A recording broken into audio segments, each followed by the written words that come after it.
Okay, so a lot of leftists got canceled because of the whole Charlie Kirk event, and now we have the CEO of Epic Games being concerned.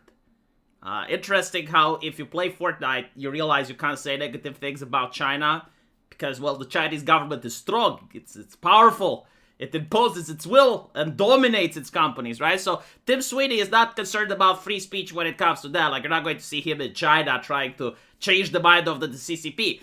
But you are going to see him going into the United States, trying to change the mind of Americans and being like, oh, you guys, listen, like the whole Charlie Kirk thing, like maybe it's not okay to get progressives fired over it. You know, like, sure, you have people that are cherishing and praising and glorifying the deaf, and even happy that his little girl was there. But, you know, it's a little bit too far. It's a little bit too far to get them canceled over it. And now he links the First Amendment like he's a YouTuber in 2016, right? So Tim Sweeney is a skeptic now. He's a skeptic. And he says, my tweet isn't some veiled partisan policy commentary. Claims and statement is simply wrong about the Constitution. And a public university should know better. The Constitution and the right to vigorously criticize is supported to be constant through these times, right? So, again, he's not saying that the shooting is correct, but like people that... are basically using their First Amendment in order to glorify the deaf or anything like that, basically saying, well, that's free speech. Listen here, Baco. I find it very interesting how there's a lot of people that are nowhere to be found during times when right-wingers get banned, or even times when it's not even about right-wingers. Like, for example, recently, payment processors decided to crack down on adult games, right? And it's not just like if the game is pornographic or not. No. Like, they're basically saying, we want to see the story. We want to see the themes. We want to see what is going on in the game. And they crack down on Steam. Did Tim Sweeney take a stand against that? Because, like, that united the left and the right. Like, most people were against Collective Shout, right? Didn't take him much to just get a tweet going and say, yeah, you know, like, I'm kind of concerned about artistic freedom. I mean, yeah, sure, you know, they're adult games and whatever, but, like, what if this spreads? Like, what if this content creep goes into normal games? And that's kind of concerning. I don't think, like, payment processors should have a right to crack down on something as long as it's legal. Where was he then, right? Like, no, I'm starting to notice a trend with a lot of liberals. The moment that leftists are being affected by cancel culture, that's when they come out of the woodwork and it's like, oh, you guys, the First Amendment, oh, yeah. When bad things happens to right-wingers or even, like, neutral things that don't affect progressives, they don't care, right? They only care when it affects progressives because it affects progress. Oh, I see. Right. Interesting. And so this is why a lot of people are telling him to watch this meme. You know, like something that progressives used to tell us, like free speech activists back in the day. It's like, oh yeah, sure, the First Amendment only applies to the government. Only to the government. It's not like it's a cultural thing.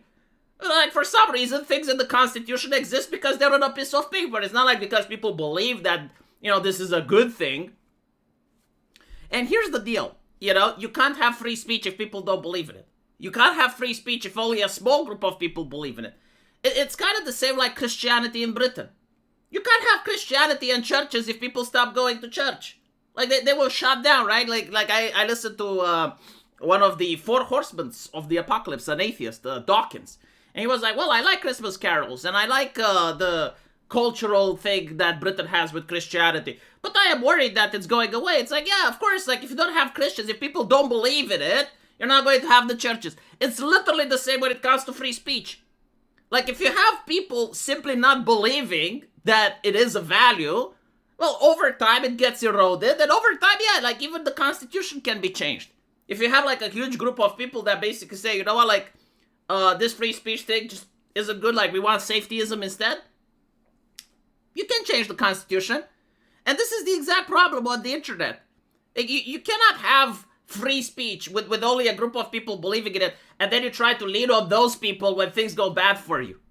Like, you have to consistently and systematically defend free speech all the time, even when it's not your side, right?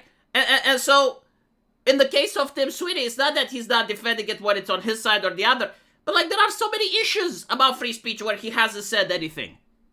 And he's an influential guy. Could have made some changes, right?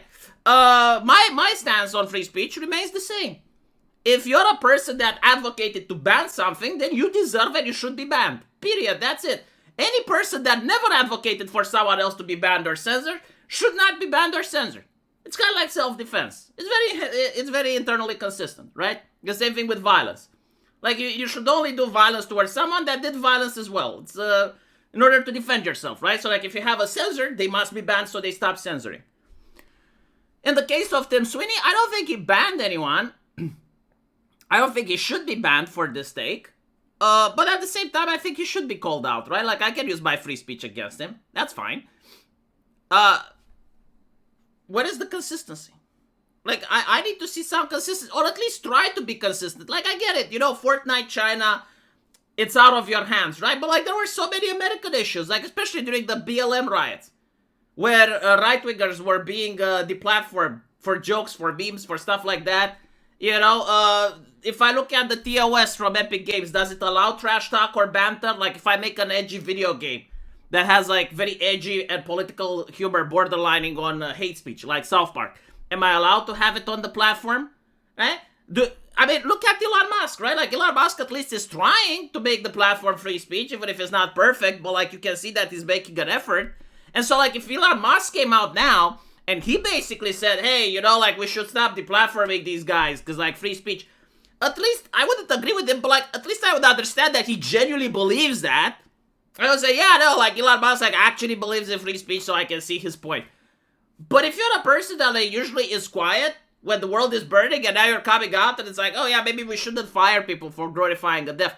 No, I think we should. I think we should. I think we will get free speech when both sides are oppressed. And probably not even then. But, like, when both groups of people are living under the same rules, and they will notice, okay, maybe the rules are bad. Maybe we don't need safetyism. Maybe safetyism makes the world boring and plain. Maybe we should get rid of it. Maybe then and only then we will get free speech back. Until then, you know, like, you can cry a river, you can be a rich person and just say, oh, goodness gracious, free speech, First Amendment. No one is going to take you seriously. Put yourself into the shoes of the people you're trying to talk to, of the people you're trying to convince. They log online, they want to play a video game, everything they say is monitored, whether by AI, various moderators, software, terms of service. They get banned, or they say something edgy, they do some banter, and a female streamer clips that, puts it on Twitch, they become infamous, they get harassed, you know, they go on social media, they share a meme, they get banned, or they know 5 or 6 other people that get banned. They go to the workplace, they know at least one guy that got in trouble with HR because they said a joke. And then the people that want this culture, the people that encourage this culture, they say some of the most extremist stuff, and finally, after 2 decades, they have their comeuppance, and that's when you come out and it's like, no, actually, guy, you need to value the free speech. It's kind of difficult to say that when the guy advocating for free speech just got shot. Let me know what you guys think, and as usual, I will see you in the comment section. Take care.